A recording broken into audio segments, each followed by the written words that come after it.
Hello everyone. जैसे कि हमने प्रीवियस क्लास में पढ़ा था कि कैसे पॉलिनोमियल के बीच में रिलेशंस होते हैं। ठीक है, जैसे पढ़ा था हमने कि मोनोमियल क्या होता है, ठीक है, क्वाड्रेटिक इक्वेशन क्या होती है, क्वाड्रेटिक इक्वेशन को एक और नाम दिया गया है बाइनोमियल। फिर क्यूबिक पॉलिनोमियल क्या होता है, क्यूबिक पॉलिनोमियल को एक और नाम दिया गया है, क्या दिया गया है, ट्राइनोमियल। ठीक है, और एक चीज और, पॉलिनोमियल वो होता है जो दो से अधिक डिग्री वाले इक्वेशन को क्या बोलते हैं, पॉलिनोमियल। ठीक है, तो जैसे कि हमने प्रीवियस क्लास में और पढ़ा था कि कैसे रिलेशन थे कोई भी पॉलिनोमियल के बीच में उनके कोफिशिएंट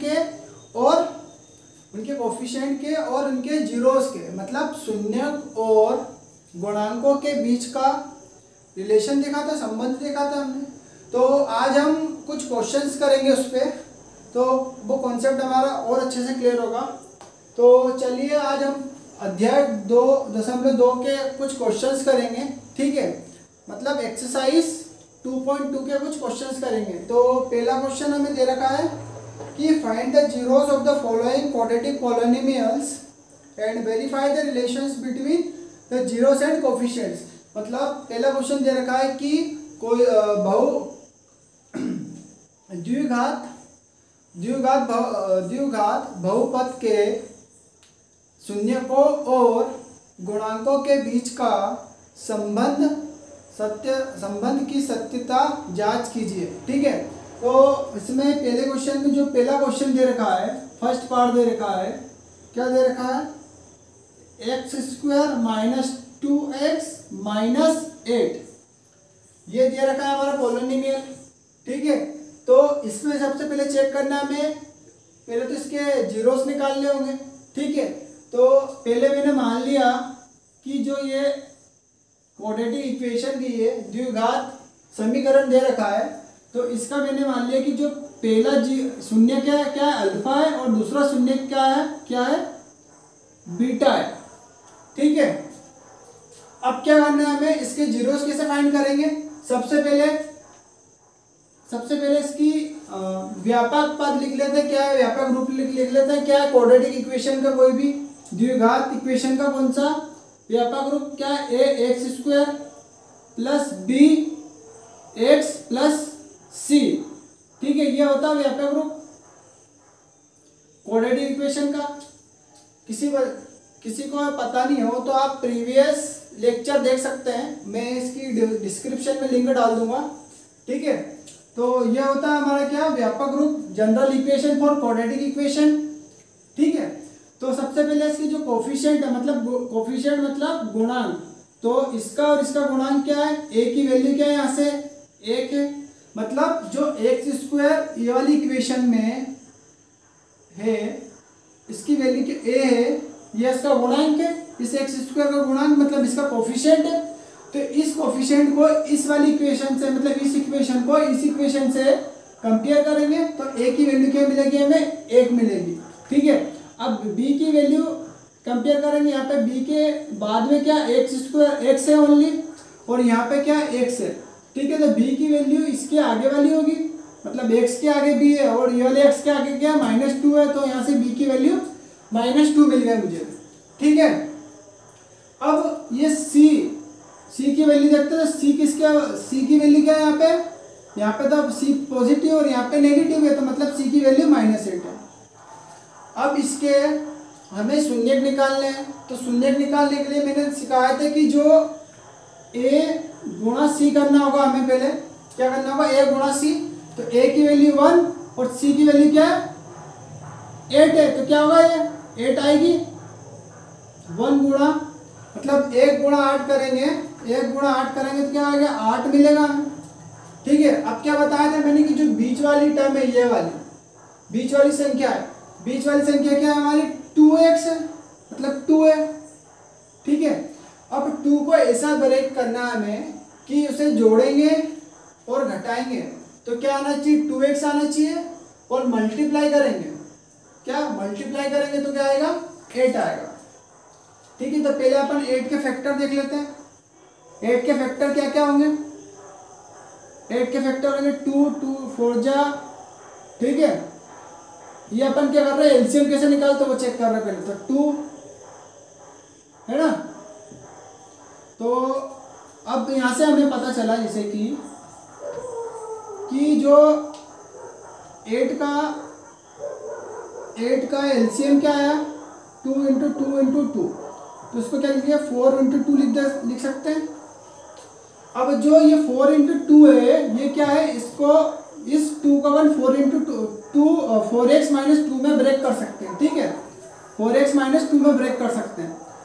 तो इसको ब्रेक कीजिए, x² - 2x - 8, इसको क्या करना है, ब्रेक करना है। x² - 4x प्लस 2x और -8, इसको ऐसे ब्रेक कर सकते हैं इस 2x को, ठीक है। अब इसको दोनों को जोड़ेंगे तो क्या आएगा -2x, और दोनों को मल्टीप्लाई करेंगे तो -8 आएगा, ठीक है। यही चाहता था, यही सिखा रहा था, बताना चाह रहा था इतनी देर से, ठीक। अब क्या करना है कि यहाँ से x और x कॉमन ले लेते हैं, बचेगा क्या x - 4 है ना। और यहाँ पे ये 8 है, 8 को क्या लिख सकते हैं अपन 4 × 2, तो यहाँ पे भी 2 और यहाँ पे भी 2, तो 2 को फिर कॉमन ले लेते, +2 कॉमन ले लिया इसमें से, दोनों में से, तो बचेगा क्या x - 4 बचेगा, ठीक। अब यहाँ पे भी x - 4 है, यहाँ पे भी x - 4, दोनों को क्या करना है, कॉमन ले लेना है। x - 4 को कॉमन ले लिया और बचेगा क्या x + 2, ठीक। अब इसके बाद मैंने क्या बताया था कि इसको 0 के इक्वल रखना है। 0 के इक्वल रखेंगे तो एक बार x - 4 को 0 के इक्वल रखना है और एक बार x + 2 को 0 के इक्वल रखना है। तो यहाँ से क्या होगा, इस -4 को साइड लेके जाएंगे तो x की एक वैल्यू क्या आएगी हमारी 4 आएगी, और एक वैल्यू आएगी x की क्या 2, एक वैल्यू है 4 और एक आ गई -2, मतलब ये क्या आ गए हमारे, दो जीरो आ गए, एक अल्फा आ गया और एक बीटा आ गया, ठीक है।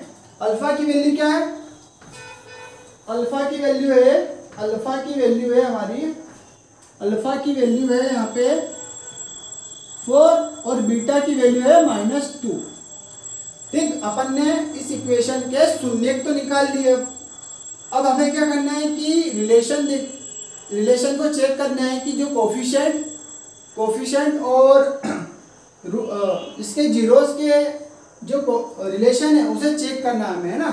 तो कैसे चेक करेंगे, पहला रिलेशन क्या है हमारा,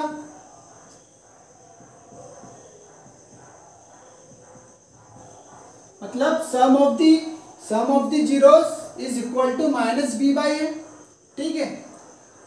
ये होता है मतलब जो शून्यकों का योग किसके बराबर होता है, -b/a के। तो अल्फा की वैल्यू पता है हमें क्या है, अल्फा की वैल्यू क्या है 4 है, और बीटा की वैल्यू क्या है -2 है, रख दी। अब आगे देखते हैं, b की वैल्यू अपन ने स्टार्टिंग में निकाली थी क्या थी, -2 है, और क्या a की वैल्यू क्या है 1 है। यह 4 में से 2 माइनस करेंगे तो क्या बचेगा 2 बचेगा, और ये माइनस साइन मल्टीप्लाई होगा तो प्लस का 2 बचेगा, मतलब LHS is equal to RHS, ठीक है। LHS RHS के इक्वल हो गया, मतलब जो ये वाला रिलेशन है फर्स्ट वाला sum of the zeros is equal to -b/a, तो ये मतलब ये करेक्ट है हमारा रिलेशन, ठीक है। अब दूसरा देखते हैं अपन, दूसरा क्या था, प्रोडक्ट ऑफ जीरोस, मतलब शून्यकों का गुणनखंड किसके इक्वल होता है, c/a, मतलब product of the zeros is equal to c/a, ठीक है। तो अल्फा की वैल्यू क्या है हमारी, अल्फा की वैल्यू 4 है, अल्फा की वैल्यू क्या निकाली अभी 4 है, ठीक है। और बीटा की वैल्यू क्या है -2, बीटा की वैल्यू क्या है -2, इसको इक्वल करना है किसके, c/a, c की वैल्यू क्या है -8, c की वैल्यू -8, और a की वैल्यू क्या है 1 है, ठीक है, a की वैल्यू क्या है 1 है। तो ये क्या हो जाएगा, ये 4 × 2 तो -8 और इज इक्वल टू -8, मतलब LHS फिर से इक्वल हो गया RHS के, मतलब left hand side is equal to right hand side, ठीक है। तो यहाँ पे सेकंड आइडेंटिटी मतलब सेकंड फॉर्मूला जो रिलेशन है हमारा सेकंड, वो भी क्या हो गया, वेरीफाई हो गया। ठीक है, तो ये यहाँ पे क्वेश्चन कंप्लीट होता है अपना फर्स्ट वाला। ठीक, तो अब इसका अपन सेकंड पार्ट करते हैं। सेकंड पार्ट है हमारा इस फर्स्ट वाले क्वेश्चन का सेकंड पार्ट क्या है देखते हैं, करते हैं अपन।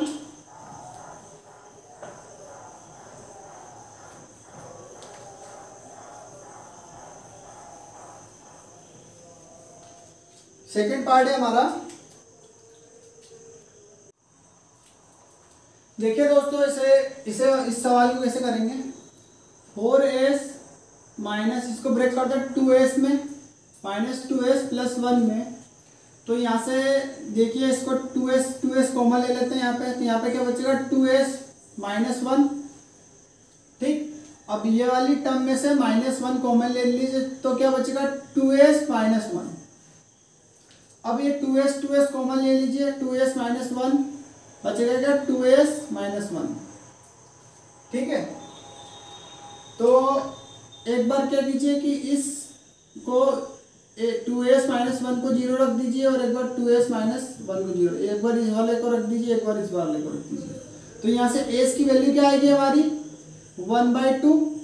ठीक है, दोनों वैल्यू 1/2 आ गई हमारी। अब क्या करना है हमें, जीरोस के बीच का रिलेशन चेक करना है, कोफिशिएंट और जीरोस के बीच का। तो पहला क्या है, सम ऑफ दी जीरोस मतलब अल्फा प्लस बीटा बराबर माइनस b/a है। और दूसरा रिलेशन क्या है, प्रोडक्ट ऑफ जीरोस मतलब product of zeros alpha into beta क्या होगा c/a। ठीक है, तो इसको मान ले, तो एक को मान लीजिए आप क्या अल्फा है, और एक को मान लीजिए बीटा है। वो अपने ऊपर है कि किसको अपन अल्फा मान रहे हैं, किसको बीटा रखे, उस पर कोई डिपेंड नहीं करता, उससे कोई मतलब नहीं है। ठीक है, तो अल्फा को मैंने 1/2 माना, और बीटा की भी वैल्यू पता है हमें 1/2 है। ठीक है, और यहाँ से देखिए कि b की वैल्यू क्या है -4, ये माइनस पहले से ही है, और ये -4। ठीक है, और a की वैल्यू क्या है यहाँ पे +4। ठीक है, ये इक्वेशन देखिए, यहाँ से b की वैल्यू -4 है, और a की वैल्यू क्या है, ये a की वैल्यू क्या 4 है। ठीक है, तो यहाँ से ये प्लस प्लस हो जाएगा, माइनस माइनस मल्टीप्लाई के प्लस हो जाएगा, यहाँ से बचेगा 1, और इन दोनों को ऐड करेंगे तो फिर क्या आ जाएगा 1। तो 1 is equal to 1 means left hand side is equal to right hand side. ठीक है, अब दूसरा रिलेशन देखते हैं अपन क्या है, अल्फा इंटू बीटा क्या होगा, अल्फा इंटू बीटा क्या होगा c/a होगा।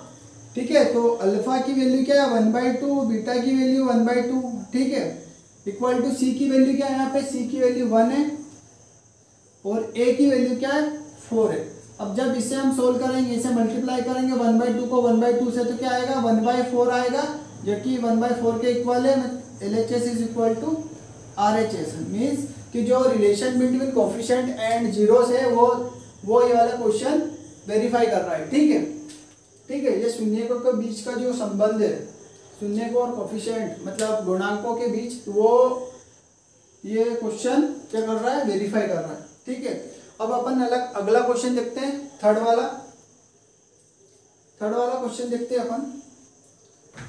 थर्ड वाला क्वेश्चन है अपना 6x स्क्वायर, लिखो 6x²। थर्ड वाला क्वेश्चन है हमारा 6x² -3 -7x। ठीक है, अब इसे क्या करना है हमें सोल्व करना है। तो सबसे पहले हमें पता है कि स्टैंडर्ड जनरल इक्वेशन क्या है, क्वाड्रेटिक इक्वेशन की ax², ठीक है, प्लस bx प्लस c।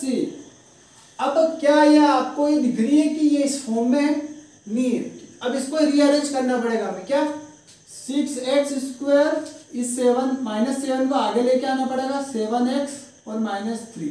अब ये इस फॉर्म में दिख रही है। ठीक है, अब अपन कंपेयर कर लेते हैं, a की वैल्यू क्या है यहाँ से 6 है, b की वैल्यू क्या है -7 है, और c की वैल्यू क्या है -3 है। ठीक है, इसको इससे कंपेयर किया हमने तो a b c की वैल्यू मिल गई हमें। ठीक है, अब क्या करना है, इसको फैक्टर निकालना है, इस मिडिल टर्म को स्प्लिट करना है। ये 9th क्लास में हमने बहुत सारे क्वेश्चन कर चुके हैं कि मिडिल टर्म को स्प्लिट करके किसी भी क्वाड्रेटिक इक्वेशन के क्या निकाल सकते हैं, जीरोस निकाल सकते हैं। ठीक, तो कैसे निकालते हैं वो समझा रहा हूँ एक बार और। a इंटू सी कीजिए, क्या है 3 इंटू 6 क्या होगा 18 होगा। ठीक है, अब क्या करना है हमें 7 को, इस 7 को ऐसा ब्रेक करना है कि मल्टीप्लाई करने पे 18 आना चाहिए और मल्टीप्लाई करने पे 18 आना चाहिए, और जब हम इसे सब्ट्रैक्ट करें तो क्या आना चाहिए -7। ठीक है, तो 6x² माइनस इसको कैसा करते हैं 9x प्लस 2x में ब्रेक कर देते हैं 7x को। तो जब इसको अपन 9x में से 2x माइनस करेंगे तो क्या बचेगा हमारा 7x माइनस का। ठीक है, इसे हमें ब्रेक कर दिया हमने। अब क्या करना है, यहाँ से यहाँ पे और यहाँ से 3 और यहाँ से x कॉमन ले लेना है। यहाँ पे क्या बचेगा 2x और यहाँ क्या बचेगा माइनस का 3। ठीक है, और यहाँ से अपन क्या करते हैं +1 कॉमन ले लेते हैं इसमें से, दोनों में से पूरे में। तो क्या बचेगा यहाँ पे 2x माइनस 3 बचेगा। अब यहाँ से और यहाँ से 2x माइनस 3 कॉमन ले लीजिए, यहाँ पे क्या बचेगा 3x प्लस 1, इसको इक्वल करना है 0 के, तो 2x माइनस 3 इक्वल टू 0।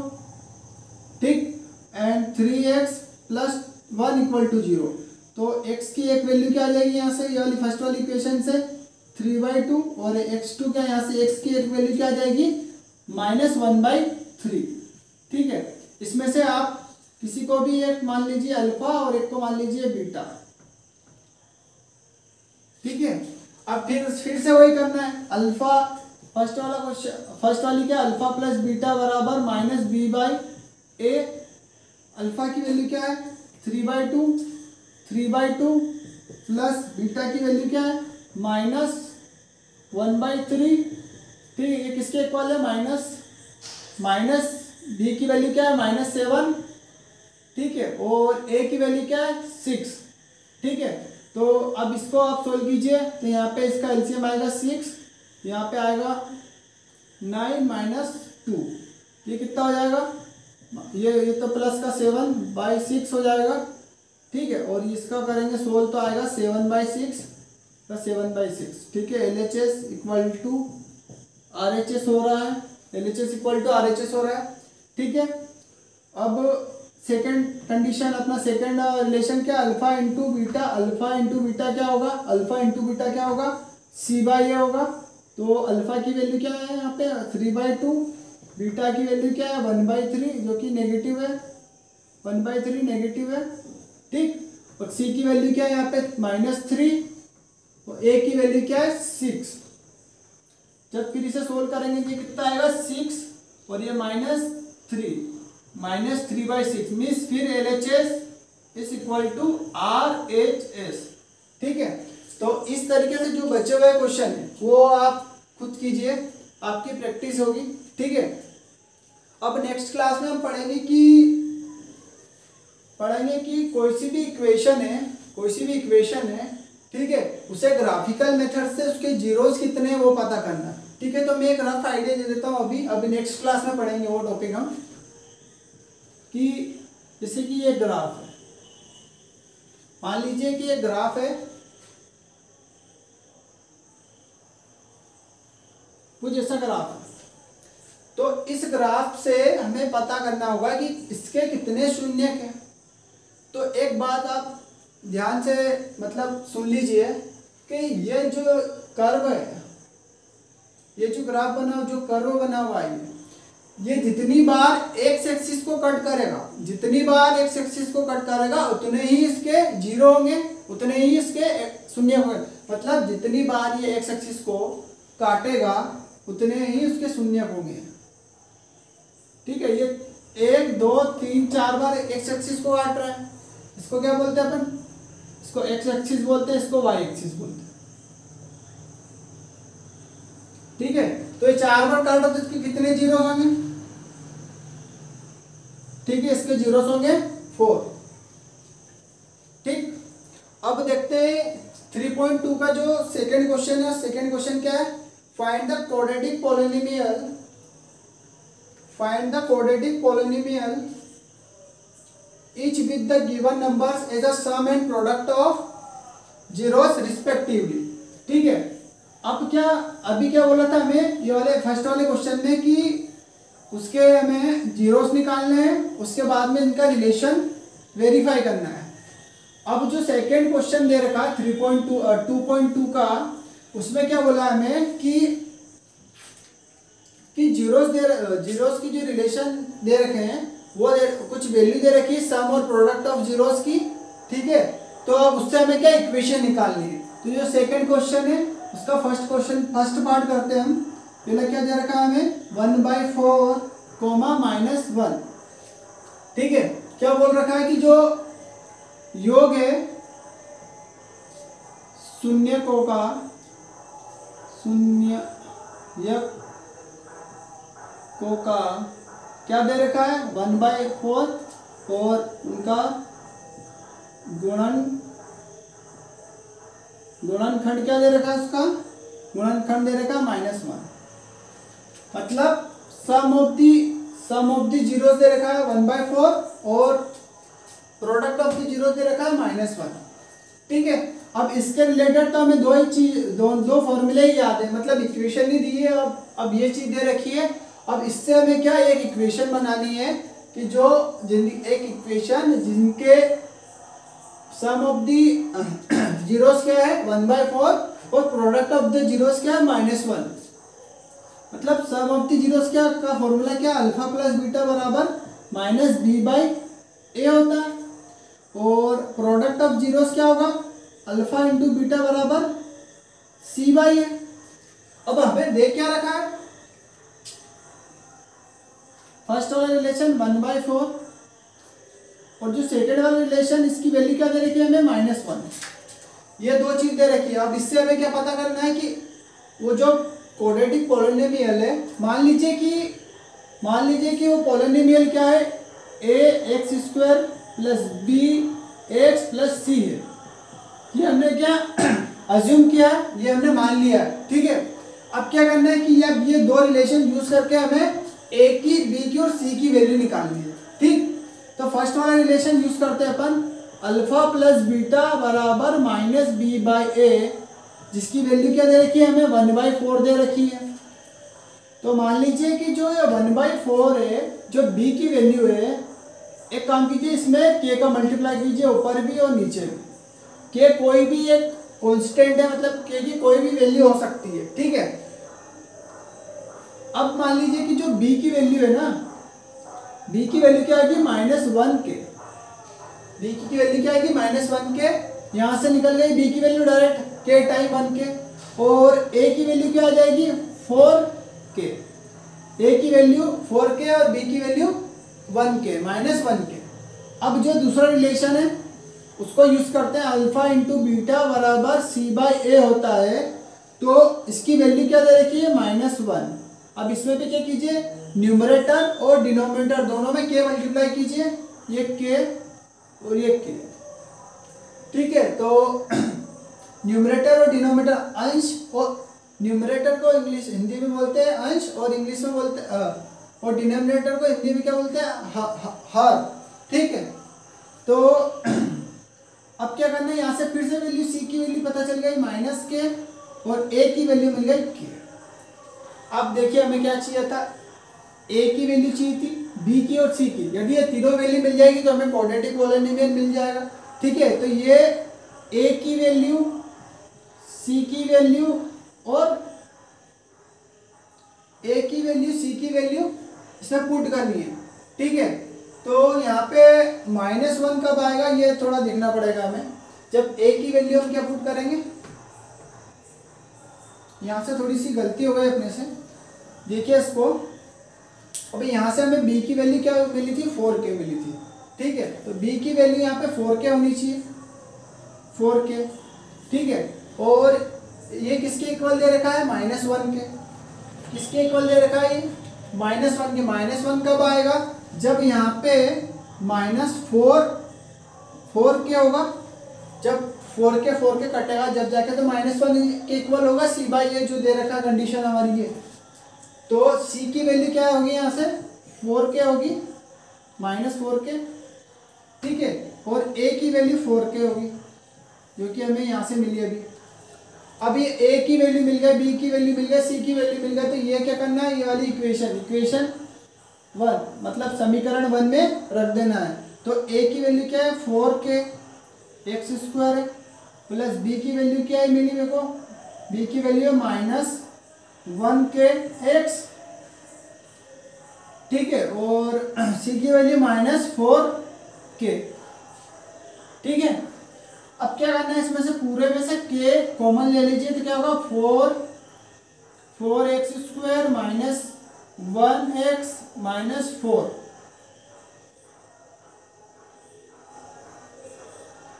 ठीक है। तो ये जो इक्वेशन मिली हमें, ये इक्वेशन क्या है, इक्वेशन है जिसके सम ऑफ द रूट्स क्या है 1/4 और प्रोडक्ट ऑफ द रूट्स क्या है -1, ठीक है।